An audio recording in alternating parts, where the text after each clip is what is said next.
it's Jaden. Welcome back to my channel. Welcome to my professional studio car. Today I will be sharing a day in the life of back when I was in phase 2 in my health crash recovery. I cannot believe I'm like 10 months past full recovery now.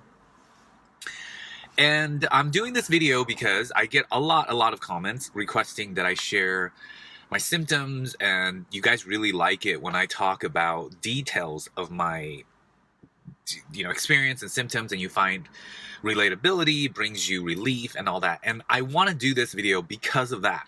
But I also want to say that I want to remind you guys, and I trust you guys to know what's the best for you, but I want to remind you guys that not to get too caught up in staying where you're at with the health crash.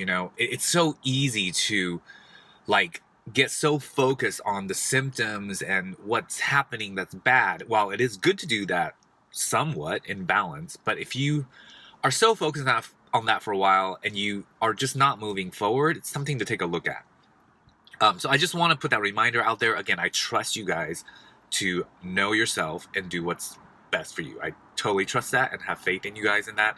So if you feel like it will make you feel better to watch a somewhat humorous video about a very, very stressful day, symptom-filled, challenge-filled day during my phase 2, watch, and maybe it'll make you laugh and you'll be like, oh yeah, that happens to me, and you'll feel better. All right, so on to my story. Now, this is phase 2, and I'll preface this with the night before I had really bad sleep, and I had kind of anxiety symptoms, but I was kind of on that upswing in I always talk about the ups and the extreme up and downs of phase 2. And so I was kind of coming out of a down, and I was on this upswing. And this is when I was completely green to all this. I didn't have all the information that I have now that I've been sharing with you guys. So I did not know I was in this circle of extreme highs and lows. And so I felt better, and I thought, wow, I felt better. I must be done. Prior to that, I was not engaging in any auditioning. Some of you know I am an actor. So I was not doing any auditions, and I do a lot of commercial and voiceovers. I do TV and film as well, but my career, even though it wasn't my preference, has been in commercials and voiceovers. So at the time I was you guys know this, those of you who are going through this, the slightest raise in your emotions is going to send you into symptoms and crashes and setbacks, right? So especially in phase 1 and 2.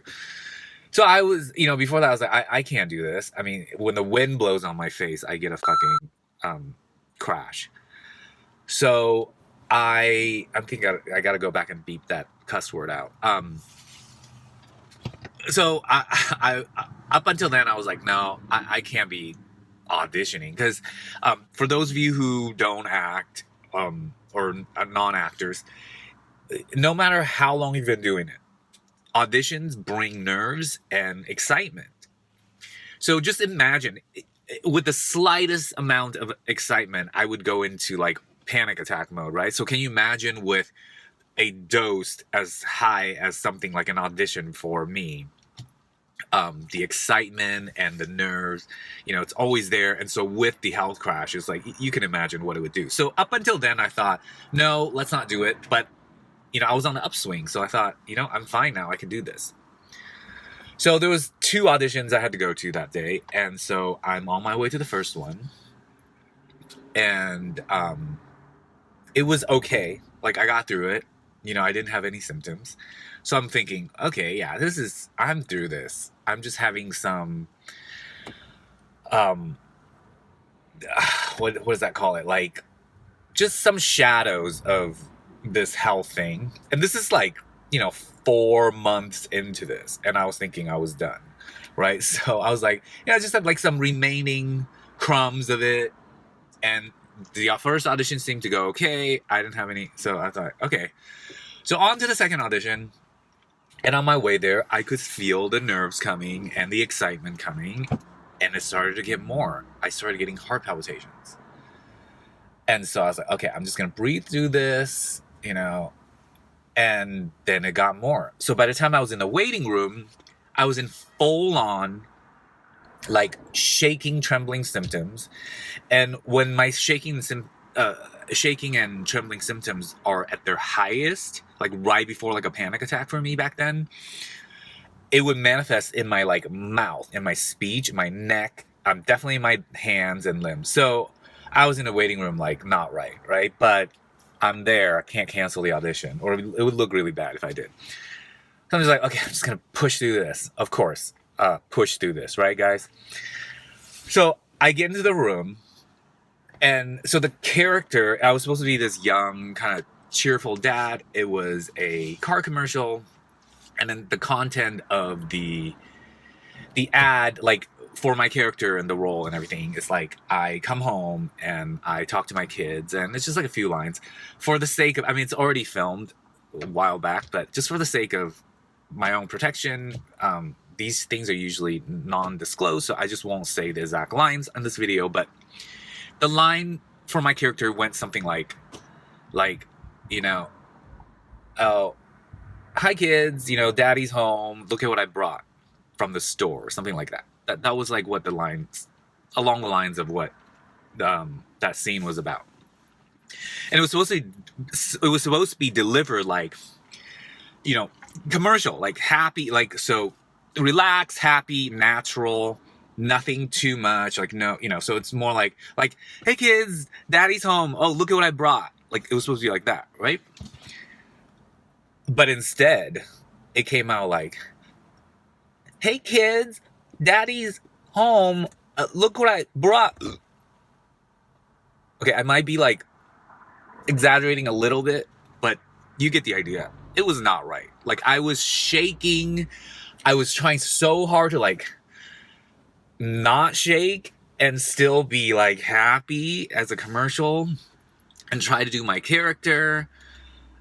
And I just knew like I f***ed up, right? This is not gonna work. And the casting director, who has worked with me, casted me in multiple jobs, and she's called me in like hundreds of times, and she's looking at me like, what the f*** is wrong with Jaden today? And so she goes, well, do you want to do that again? Because she knows I usually just like nail these. And then she's like, do you want to do that again? I was like, no, I think I'm good with that one. I feel pretty good. That's what I said. Now, I really should have just came out and told her what was happening to me. But, with acting, it's tricky. Like, you don't want to put it out there that, you got issues, you can't audition or something. But really, it's just that time. And when you get through this health issue like I have, it's like, it would never happen. It just, but I really should have just told her. But instead, I just didn't say anything. I left feeling embarrassed. My ego was so hurt. And I'm thinking, oh God, they think I can't act anymore. They're like not going to call me back. Or just like irrational fear started to come. I was still shaking. In fact, I was shaking more because usually the shaking and the trembling symptoms exaggerates after the traumatic event. So like you'll be shaking and trembling during the actual triggering event, but then the aftermath where you're actually calming down, you shake and tremble even more. That's like been the kind of how it goes for me. So that I'm driving and I'm thinking about this, just irrational thoughts, more stress, more panic. I'm already in symptom mode. And then I'm like, okay, I get this sensation down my right leg, this tingling, numbing sensation, which was the first time I had that symptom. And I'm thinking, what the f*** else is going to happen now? Okay? Oh my God. So I managed to somehow keep myself together and not just completely like crash my car or something. So I get home. And some of you that watches my videos, I have 2 dogs. And my first love is Apollo, which is the Frenchie. And my second love is Thor, which is the pit bull. And he's way younger. So at the time I just gotten him. He's actually partially why I was so stressed out to have my crash in the first place. Just a very small part. But, and of course I don't blame him, but you know, it's how I reacted to him. But he's going through potty training at the time. So after all that, I come home, I open the door, and just a wave of dog doo-doo hits me.